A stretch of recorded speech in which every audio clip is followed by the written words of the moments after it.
chest up, shoulders. What's up, guys? Hope you're doing well. In today's video, I want to talk to you about how you can grow your arms using just your body weight. I want to try out this format, a more casual type of video, to have a better conversation with you. I'm going to be as straightforward as I can. As always, you can always give me your opinion in the comments below. I'm open to criticism and to feedback. So without further delay, let's get into it. So the main issue when we try to grow our arms with just our body weight is the fact that we don't have a lot of variation, and on top of that, the movements that we have available are very taxing on the tendons. It's fairly easy to grow your arms with just machines due to the fact that you have a very joint-friendly way of doing so. You can do your cable pushdowns, you can do your cable extensions, you can do it one arm at a time, you can do it in this angle, this angle, this angle. At the end of the day, what ends up happening is that you have a lot to play around with, you have very joint-friendly movements to do. Even if you incorporate some type of weights, you always have the chance to warm up the areas with movements that are very friendly, and then you can move on to the lengthen focus stuff, for the stuff that irritates your tendons once they are already warmed up. But how the fuck do you do that with bodyweight movements? Because you don't have very joint-friendly movements to do so. What can you do in that case? That when you go to the gym, you have a lot of variation. When you try to do that with bodyweight,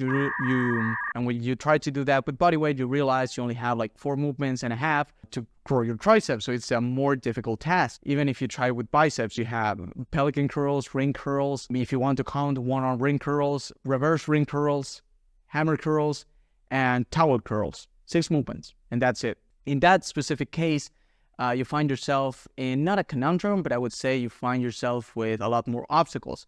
So what can you do? First, the solution that I have for trying to warm up your joints before doing very taxing movements is fairly simple.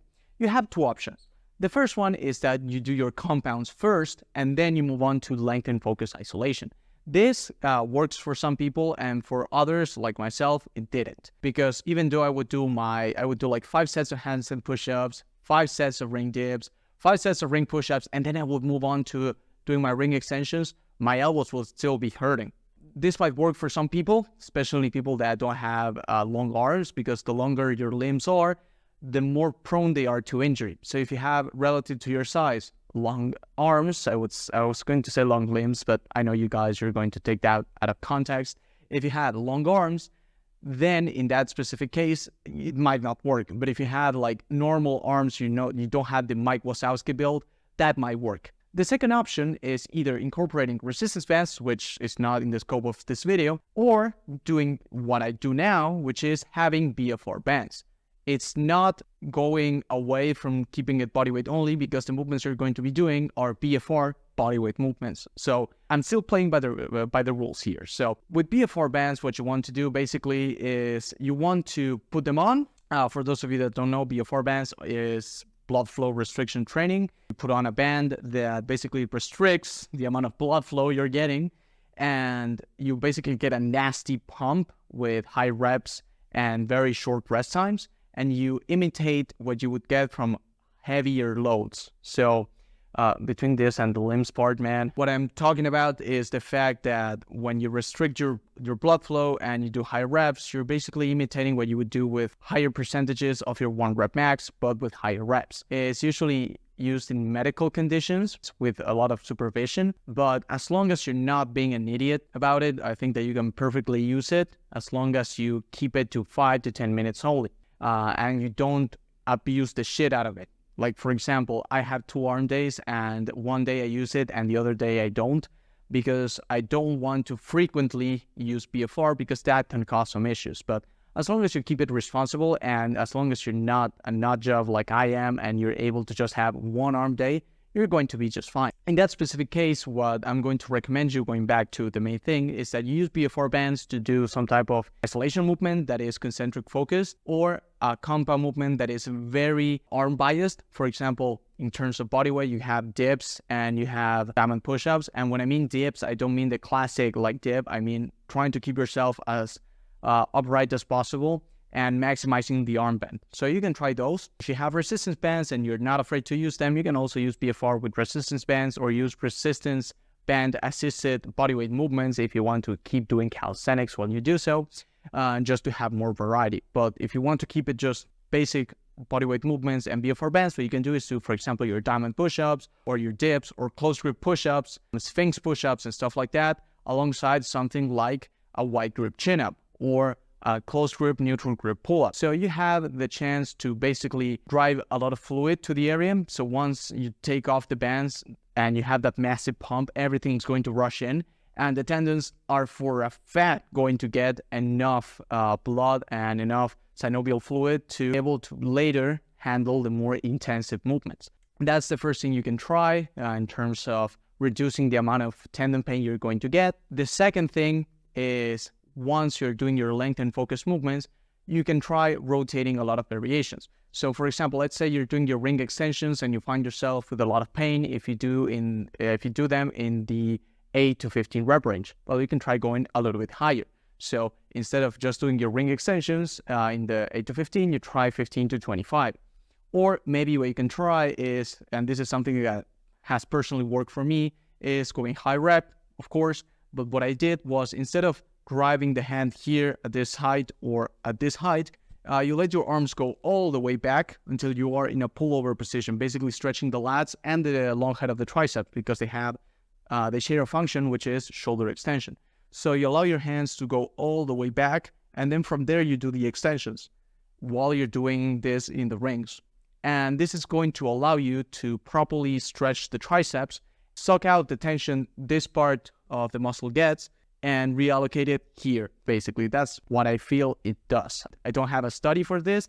This is just my personal experience. You can try modifying the movement in that manner, and it's going to reduce, for example, tendon pain, specifically for the triceps. Then for biceps, so you can try is not going all the way down, or going all the way down with super high reps, so 20 to 30, maybe even 35, to reduce the amount of load you're getting on the tendon. So you can try higher reps, at least for a while, to build the tendon capacity. Once you're able to properly handle the movement without any pain at those high rep ranges, you slowly start bringing them down until you are at a desired rep range under conventional bodybuilding parameters of like 8 to 15, 10 to 20, something like that, and you can move on normally. That's for the length and focus movements, and this is all for isolation. You can rotate also in terms of adding pauses. For example, you can add a pause at the bottom, pause in the middle, and pause at the top. You can try doing unilateral movements. You can try widening the straps or closing them in with the rings. You can also try doing one ring, like just one ring curls or one ring extensions. That also has worked. And that way you can incorporate some different variations of the same movement that are going to allow you to prevent overuse even further. I think it's mandatory for you, if you want to maximize your arm growth, to incorporate an arm day. That's why I'm giving you a blueprint to how to grow your arms with body weight, with the assumption that you already are doing an arm day. If you're not, that's the first step, incorporate an arm day. Second thing you can try, if you already have an arm day and you're doing the tips that I told you, is that you can start doing bias compounds on your upper days. So for example, vertical presses I have found work the triceps way more than horizontal presses. So if you're doing, for example, a lot of push-ups, ring push-ups, decline push-ups, try switching them up for deficit pike push-ups, ring pike push-ups, and stuff like that. You're going to find that your triceps are getting bigger alongside your shoulders. And I mean, who doesn't want bigger shoulders? Replace some of your horizontal presses with more vertical presses as long as your shoulders feel fine. You can also modify the already horizontal presses to be more tricep biased by either closing the grip. If you're doing like regular push-ups, you can do close grip push-ups or diamond push-ups. The same goes if you're doing decline. If you're doing ring stuff, what you can try is closing the grip to shoulder width apart. And then instead of thinking about opening up when you go down, you think about breaking at the elbows and driving your elbows back as if it were a row. That way, you're going to contract the long head of the triceps while you're also bending. And then when you extend, you're fully contracting the long head of the tricep. And what you can do is have one session that is arm bias and the other one isn't, or you can have some type of arm biasing in both. You can also incorporate BFR bands into the equation as pre-exhaustion. For example, something extra you can do is, for example, do BFR, for example, diamond push-ups, supersetted with like close grip chin-ups to work the biceps and the triceps, and then you do your compounds. That's going to cause your triceps to be the limiting factor or more of a limiting factor in the future sets. Those are the tips that I have for you in general. And now here's a specific tip that has worked wonders for me, and that is doing prisoner style workouts with diamond push-ups. I myself have found that it wrecks my triceps. Not in the sense of getting a massive pump. I have DOMs for like 3 to 4 days. Like I uploaded the 300 rep diamond push-up challenge that I did. And I have to tell you, that day I couldn't even like extend my elbows from the pain that I had. And I have done some nasty shit on arm days, like quadruple mechanical drop sets for like 5 sets. So if that is worse than what I did before, you can expect a lot of results from that. So those are the tips that I have for you today. As always, leave me a like down below. Give me your thoughts. Do you like this more casual approach to my videos? Let me know in the comments below. And as always, guys, thanks for watching. Protein, protein. Do you like protein? In the soy, in the meat. Everybody likes protein.